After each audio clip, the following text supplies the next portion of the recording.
Olá, seja muito bem-vindo ou muito bem-vinda a mais esse programa de mentoria. Nós estamos no segundo encontro e nós vamos falar da fase medir hoje. Então, a fase medir, ela tem uma função muito importante que é medir o Y, medir o que eu estou querendo melhorar. Essa medição, ela tem que ser feita de uma maneira cuidadosa. Eu tenho que ter certeza que o que eu estou medindo realmente reflete o que acontece no processo e que minha medição também, que ela seja confiável. Então, nós vamos falar dessa segunda etapa do DMAIC. Avançando, nós temos entregas da fase medir e nós temos ferramentas. Se eu for resumir para você, o medir é validar o sistema de medição, um instrumento e a pessoa que vai fazer a medição, e tirar uma foto que seja real do que você quer melhorar antes de fazer qualquer melhoria, seja ela qual for. Uma analogia a isso, ao Y que a gente faz, é a questão do peso. Então, imagina que eu tenho peso, nós já falamos disso em algum momento nos treinamentos, imagina que eu tenho peso, que é o que eu quero melhorar, o meu Y, ele tem que refletir qual é o meu peso, então eu tenho que ir numa balança, imagina que aqui é uma balança, que ela tem que estar aferida, e eu tenho que sempre olhar para ela depois da fase medir, para ter certeza que realmente eu estou melhorando ou não. A gente espera que haja uma melhoria nesse trabalho de redução de peso. A fase medir, ela tem algumas considerações, eu até vou para o próximo slide. Esse tempo, só falando um pouquinho do tempo, esse tempo ele é variável, então você tem um mês que a gente fala, mas ele pode variar para mais ou para menos. Quem define se esse tempo vai ser maior ou menor é a organização. Então, o sponsor do projeto, ele que vai definir a velocidade que o projeto tem. Por que isso? Porque esse um mês que a gente coloca é um mês de referência. É um mês de referência para cada uma das fases do DMAIC. Mas quem agiliza ou não esse tempo é o sponsor do projeto, que ele vai imprimir uma velocidade maior ou menor, dependendo de muitos fatores, dependendo da importância do projeto, dependendo do momento da empresa, ele vai acelerar ou reduzir o passo. E a gente tem uma série de ferramentas que podem ser usadas nessa fase. Nós temos algumas aqui que a gente acha muito interessante conversar com vocês, o VSM e o mapa de processo. A gente vai falar um pouquinho mais para frente sobre esses dois itens, então não preciso falar sobre isso agora. E a gente vai falar também um pouquinho sobre plano de coleta de dados. Então, como todas as outras fases, é possível usar uma ou mais ferramentas que estão disponíveis para vocês aqui, mas o que eu vou reforçar, que é o que eu já falei no primeiro encontro, é que se você usou uma ferramenta para tirar uma foto do processo, ou seja, só voltar aqui, para você, nesse exemplo aqui que a gente estava falando, para você criar uma foto de como está o Y, se você usou uma ferramenta, já está bom. Por que eu estou falando isso? Porque os alunos muitas vezes nos perguntam se tem que usar uma ou mais ferramentas. E o que a gente passa é que vocês devem usar uma ou mais para atender o que a fase pede. Então, sempre olhem o que a fase pede, e aí sim, vocês vão olhar para essas ferramentas e vão dizer se vai ser necessário usar uma ou mais para atender o que a fase pede. Aqui já tem uma pergunta nesse slide 6, onde devo usar o mapa de processos? O mapa de processos, ele pode ser usado em diversas atividades. Deixa eu só ver se ele está aqui na sequência, que vai facilitar a nossa conversa. Tá sim. Então, esse é o mapa de processo. E um dos alunos nos perguntou, Marcelo, onde é que eu posso usar esse tipo de ferramenta que é o mapa de processo. Você pode usar em qualquer atividade que você queira mapear. Só que o que a gente recomenda sempre é, quer seja o mapa de processo ou o VSM, que a gente vai falar daqui a pouco, você, antes de sair fazendo, você tem que perguntar o que você quer com o mapa, o que você quer com o VSM. Por quê? Porque isso vai facilitar horrores a vocês colocarem dentro dessas caixas que vocês estão vendo aqui, as informações. Que informação que eu preciso colocar aqui? Que informação que eu preciso coletar?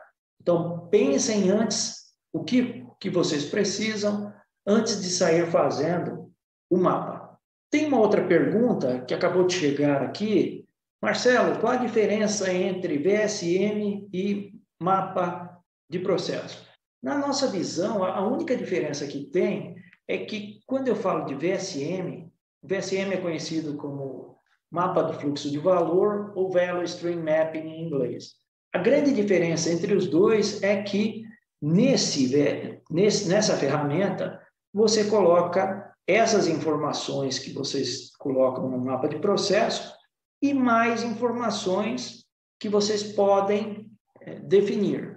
E uma outra diferença que tem é que, normalmente, quando a gente faz mapa de VSM, nós também trabalhamos com estoque intermediário no processo e nós calculamos alguns itens importantes, como o PCE, que é a eficiência do processo, nós calculamos o PLT, que é o lead time do processo, valor agregado, ou seja, tem vários itens que eles incrementam essa visão do mapa de processo. A gente brinca com os alunos que o VSM, na verdade, é um mapa de processo com anabolizante. Ele tem muito mais informações, mas reforçando com vocês, pensem antes o que vocês querem colocar, para que vocês estão fazendo um VSM ou um mapa de processo, para que o tempo de vocês e da equipe, de quem estiver ajudando, seja usado e bem usado. Que a informação não seja coletada só por coletar. Bacana a pergunta. Tem uma outra dúvida dos alunos. Essa pergunta apareceu para uns 3, 4 alunos. O Boxplot é muito usado? E quais cuidados eu devo ter? O Boxplot é muito usado. Na Bolsa de Valores, eles usam para ver a variação da cotação das ações.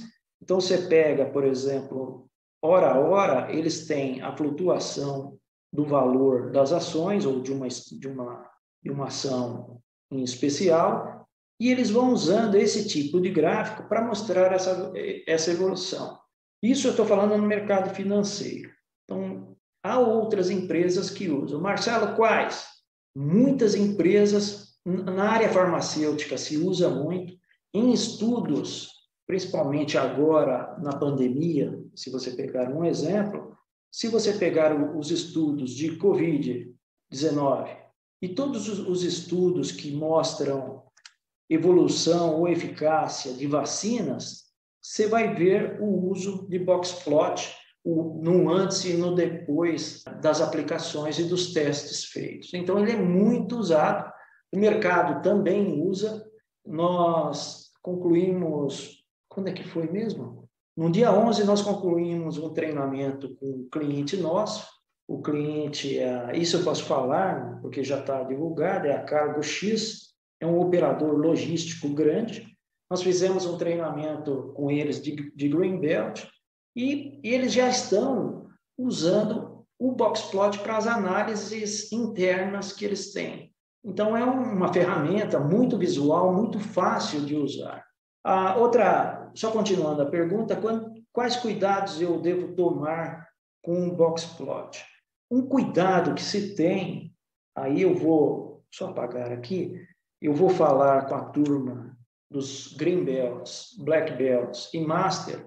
Um cuidado que tem que se ter é que, nesse caso aqui que você está vendo comigo, entre um e o outro aqui, eu consigo passar uma linha entre esses dois box plots.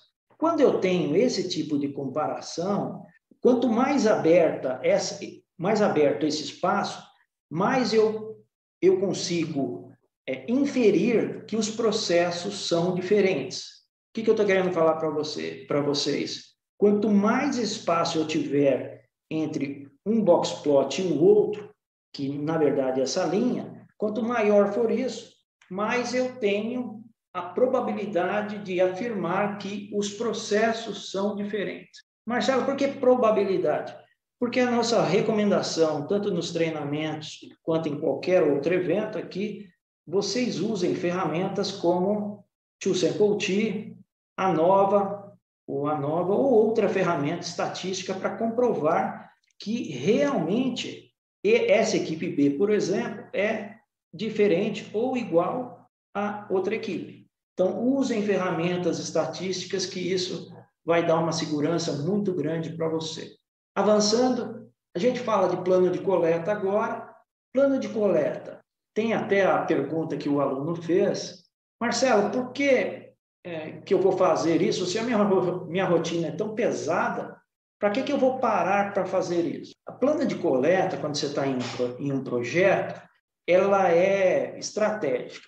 Por quê? É uma ferramenta estratégica. Por quê? Porque é a chance de você fazer a coleta dos dados. Quando eu falo você, é você e a equipe, todo mundo que estiver trabalhando. É a oportunidade de você fazer isso uma vez só e fazer bem feito. Por que isso? Porque em outros treinamentos, nós já comentamos sobre isso, mas eu vou reforçar porque é extremamente importante. Imagina que você que está me escutando, você e o seu grupo elencaram várias informações para um operador coletar no processo.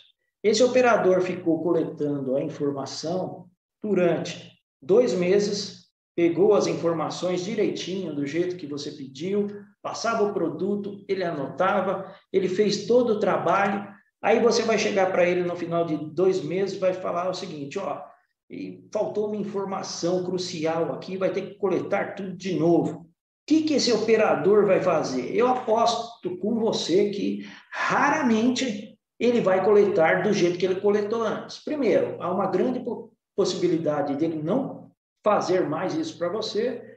Segundo, também há uma grande probabilidade que, se ele fizer, ele vai fazer uma qualidade muito inferior da que ele fez a primeira vez. E uma vez que você perde a credibilidade com essa turma, é muito difícil resgatar de novo. Marcelo, por que você fica elogiando o operador, a operação? Acabou de chegar essa pergunta para nós aqui. Porque eles sabem o que eles estão fazendo. E eu posso afirmar isso, que eu convivi muitos anos com a operação. Tenho muitos amigos da operação. Quando eu falo operação, não estou falando de engenheiro, não. Eu estou falando de quem realmente sabe do processo. Estou falando do operador de máquina. Estou falando do profissional que roda 24 horas em muitos processos e conhece o processo de trás para frente, às vezes muito melhor do que o engenheiro que está lá aprendendo a fazer aquela atividade com eles. Então, a operação é extremamente valiosa. O operador é extremamente valioso e se quer aprender alguma coisa, saia do escritório, vai lá na operação e fala com o operador. Conversa com o operador, explica para o operador o que você está querendo, que ele explica para você. Eles têm prazer de explicar como é que funciona e como é a atividade dele. Tudo é uma questão de como é que você aborda e como é que você trata esses profissionais que são excelentes. O que eu estou querendo responder para quem perguntou é: plano de coleta é o momento de parar, pensar no que se quer coletar, como se quer coletar, para fazer uma vez somente.